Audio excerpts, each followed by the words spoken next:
All right, welcome back. This is a tough one, right? This almost feels like one of the biggest "I told you so"s that I've seen in recent history, right? Two young Israeli embassy workers were gunned down last night, and the suspect, a 31-year-old named Elias Rodriguez, allegedly opened fire and killed the couple outside the Capitol Jewish Museum shortly after 9 p.m. Wednesday last night in Washington, D.C. Now, the Israeli embassy confirmed that the victims were staffers Yaron Lashinsky, 28 years old, and Sarah Milgram. In a post on X on Thursday, the couple were set to get engaged in Jerusalem next week before they were killed. Wow. And the suspect is from Chicago, according to the Metropolitan Police Department Chief Pamela Smith. I'm not sure we should be surprised, considering the protests at universities, town halls, and through our city streets. And the rhetoric stemming from some of our legislators definitely does not help the situation. You know, this type of violence seems to me to be a natural progression from the hateful rhetoric aimed at our country's Jewish population.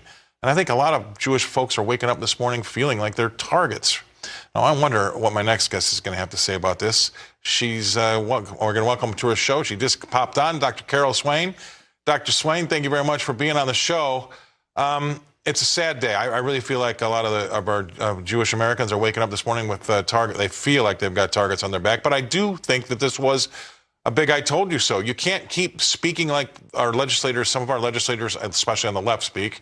You can't keep having these things happen at our universities and these marches through some of our city streets without the natural progression coming to this type of violence, if you ask me.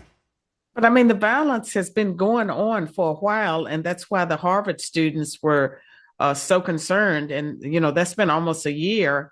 And so I think the anti-Semitism is something that needs to be watched very closely, but also hatred in general in America.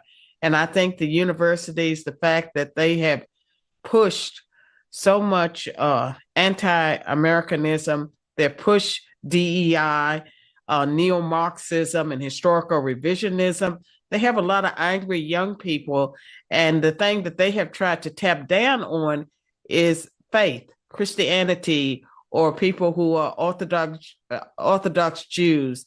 Those are the people that they have suppressed. Okay, so what's in it for them to do that? What's in it for them to turn them against their country, turn them against Jewish people, turn them against? I mean, why are they doing this? What's behind this university that are doing this? I would argue that the neo-Marxists have taken over most colleges and universities in America, and it's anti-Americanism, and their whole purpose is to destroy. They don't have anything to replace it with, and so they are really just pushing nothing, but they are taking away the traditional values and norms that have restrained people's behaviors in the past. And which really bothers me because, you know, when things rise to this level, and you don't really hear a lot of folks, I would thought calling it out. But I mean, these two kids, I mean, what a tragedy, and going to be engaged in Jerusalem next week. I mean, I can't feel any worse for those families. But this is what you get, right? And we have people on the left that stoke this type of rhetoric. They do. And that's what I don't understand. I mean, what is it? What's in it for you to do that? I mean, I'm just telling you, the anti-Semitism, I'm very concerned about it, but I'm also concerned about the direction of race relations in America. Like, I have been warning about this for years, wrote a book back in 2002, and I see hatred everywhere. And unless we get a handle on this, unless we begin to change the hearts and minds of the American people, it could be very explosive. And so it's not just the Jews, but I would also say that we are at risk for racial unrest in America between whites and blacks and other groups because the hatred has been stoked so much.